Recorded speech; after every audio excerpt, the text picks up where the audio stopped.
Have you ever heard the tragedy of Lord Hoth?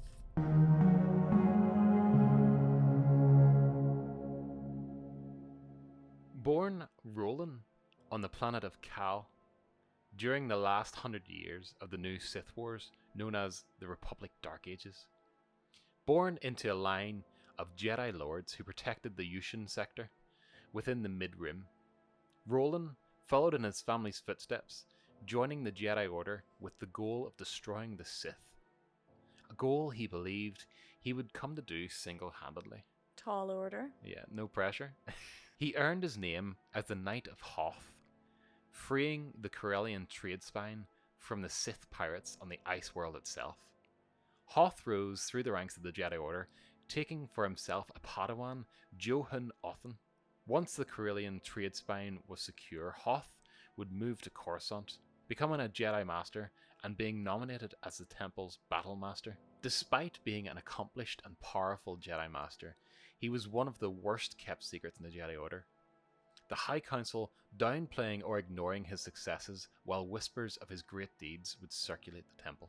When the High Council's bid to raise Skere Kaan, who was their prized asset for his skill in battle meditation, when their bid to raise him to power as the Scourge of the Sith failed, when Kaan defected to the Sith and founded the Brotherhood of Darkness, Lord Hoth, realizing the failure of the High Council, like other ill-fated Jedi before him, left the temple, taking with him a contingency of loyal Jedi, gaining support from the unofficial governing body of the Jedi Lords, known as the Jedi Grand Council. The massive Jedi, now ready to fight for peace and justice, combined with Republic forces, rallied under the moniker of the Army of Light.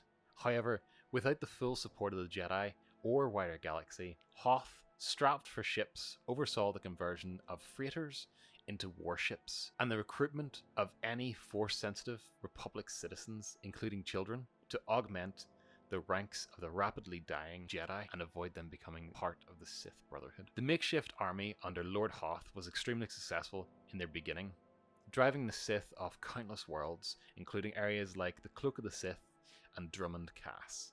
However, the success was short-lived, as every battle would come at a heavy cost on the side of the Jedi. The Jedi now spread ever more thin, with younger recruits and more experienced lords lost in battle. The Sith mounted their counterattack, taking several core worlds in the process. To counter this, Hoth unified the Republic's scattered forces throughout the galaxy under the banner of the Army of Light. From here, Hoth adapted his tactics to smaller scale targets, taking out the Sith leadership, which would lead them to the Sith-held world of Ruusan and the bloody campaigns that would follow. Despite his initial success, many Jedi would not throw in with him, believing his campaign to be too personal or too involved with the Republic, and perhaps wishing not to repeat disasters like Revan. Lord Hoth was not the easiest to get along with, and another Jedi Knight called Valentine Farfalla, whom... Say that again? Valentine Farfalla. Cool. Yeah, he looks like Mr. Tumnus. Oh, okay, that's pretty cool. I like all these like weird names sometimes, and just getting you to repeat them. Yeah. So Valentine Farfalla, whom Hoth had always disliked, as they themselves were complete opposites. Hoth being gritty, no nonsense, and coarse, whereas Valentine was charming, pretty, and very well to do. Valentine felt that Hoth's personality and mannerisms may be to blame for their lack of reinforcements, so he volunteered to seek out the Jedi and vowed to return with 300 volunteers. Farfalla would return with an army of Jedi in time to save the Army of Light from the attack which had grown more ruthless due to the arrival of the Sith Lord Bane. However, the new forces were not in time to save Hoth's old friend Perniker. This drove the wedge between Farfalla and Hoth, with Hoth blaming Farfalla for taking too long away from Ruusan. Later, beaten down by the loss of life and daily struggle to keep the ground on Ruusan, Lord Hoth would consider abandoning the planet to the Sith.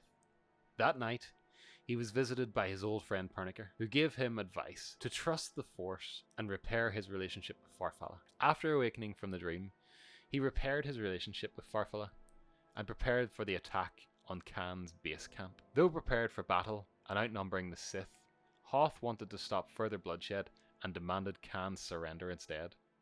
That morning, Farfalla led an attack on the camp. The majority of Dark Lords gone, summoned by Kaan into the caves to prepare a thought bomb. What's Farfalla. a thought bomb? So a thought bomb's kind of like, it's a combination of, it's a Sith ritual, and it combines the will of a whole bunch of Sith into like one device, and that device can then explode, destroying everything in its path up to a certain radius. But then it absorbs your soul as well. Fair enough. I So- just have this like thought of like explosion of thoughts, but a lot of them are like useless, mediocre thoughts, being like, Is what the if- oven off? Did what I if lock I- the door? I could really do for some like green titty milk right now. Farfalla had won the battle before Hoth's forces arrived, with minimal bloodshed. Hoth made his way to the Khan's camp, warned by Farfalla of the thought bomb, but Hoth already knew. He could sense it through the Force. But he also knew he couldn't leave. He had to either convince Kaan to surrender it, or detonate it on Ruusan, preventing further loss of life. Hoth entered the caves with a small group of Jedi, knowing full well that would be the last thing he might do. He went unafraid of death. As he had entered the cave, he spoke to Kaan, who detonated the thought bomb with a clap, killing all those in the cave, wiping out the Sith Brotherhood, and ending the new Sith Wars. Brings a new meaning to them clap lights. Clap on, clap off. Did I leave the oven on? Their spirits would remain trapped within the caverns by the power of the thought bomb over 1,000 years later, when the Jedi Knight Kal Katarn came to Ruusan. Well, that's about all we've got time for this episode. Don't forget to like, share, and subscribe, and check out some of our other videos at the end of this one. Bye! Bye.